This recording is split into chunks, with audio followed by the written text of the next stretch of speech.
It seems like I just reviewed a new model from RZE, the super compressor.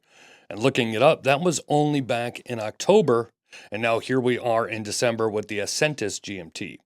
Now, in fairness, the super compressor was a longer pre order, and I reviewed it once it came to production, but this GMT was a rather quick one, and now here we are with them already. These follow the same case design as the Resolute and Endeavor, but now with the GMT movement and an all new bracelet.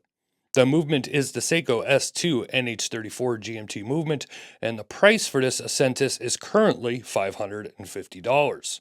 Let's get to it.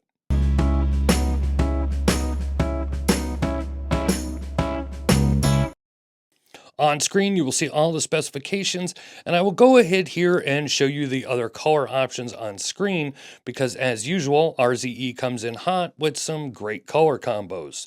Azure blue is shown here, carbon black, white, and of course, the signature medallion yellow from RZE.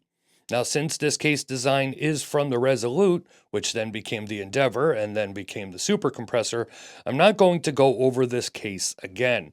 I will link in the description and up in the right-hand corner of the screen some links to the previous reviews of this model where I talk more about the case. What I will talk about here, though, is the fact that RZE chose to do a GMT, like so many others are doing, the little quirks, if you will, I found, the dial texture, the new hex bracelet, and my love for RZE in general. Now, let me make one thing perfectly clear. I said love for RZE. Well, Don, doesn't sound like you're going to be very objective if you love it. Well, commenter with a weird name, just because you love something doesn't mean you can't point out its flaws, and I have always stated in any watch I review things that I find to be flawed, imperfect, or downright awful, and I always will. So let's talk about this dial texture, which again has become kind of a signature to RZE, and this is pretty similar to the super compressor I did a few months ago, this time though in the light blue, or turquoise blue, or glacier blue, or as RZE calls it, azure blue. Now, it's a pretty light shade of blue, probably less turquoise or teal, as it has less green in it than those colors usually have. It's a cool shade, definitely something different, and one I probably would not have chosen without seeing it in hand first, but I do like it a lot. Now, of course, another nice touch is the framed date window, and the fact that the date window matches the dial color, it's a really nice detail for a sub $600 watch. The rest of the dial is pretty much Endeavor or super compressor territory. The same hands, the same applied indices, just now you have a yellowish orange GMT hand with the Seiko GMT movement.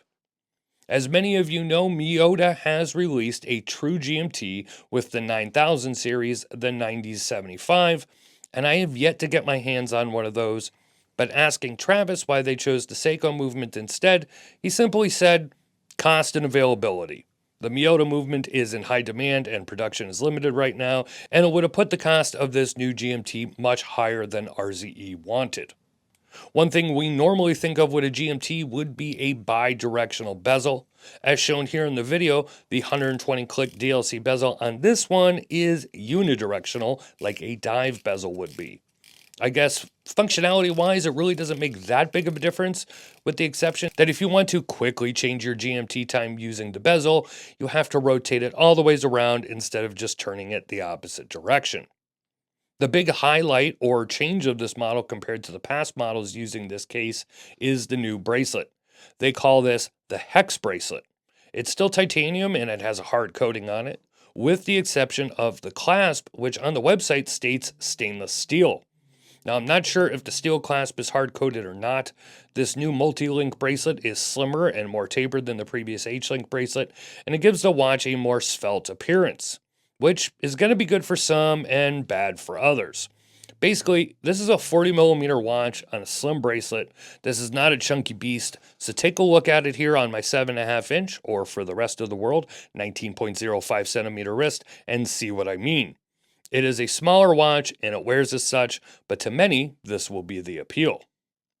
And by the way, this bracelet is really nice. Very smooth links, it's very articulate, it feels great on the wrist, and I really didn't notice it pulling any hair either, which is always a plus. Now the lume, of course, as with any RZE, is pretty damn good. That GMT bezel is loomed up as well, and this is just a great looking watch in the dark. Just take a look at it here on screen. Now, I do want to retract a statement I made in the previous review of the super compressor, and that was saying that all RZE watches really use the same case and look alike. And I, just like everyone else, make mistakes. And for some reason, I really forgot about the Fortitude I reviewed, which is a completely different case, bracelet, and crown, and a different dial as well. And that could be the same with the Valor series of watches. It's completely different. Now, maybe because the Endeavor, the Resolute, and the Super Compressor are the ones I see posted most, they seem to stick out in my mind more so than the others, even though I did review them.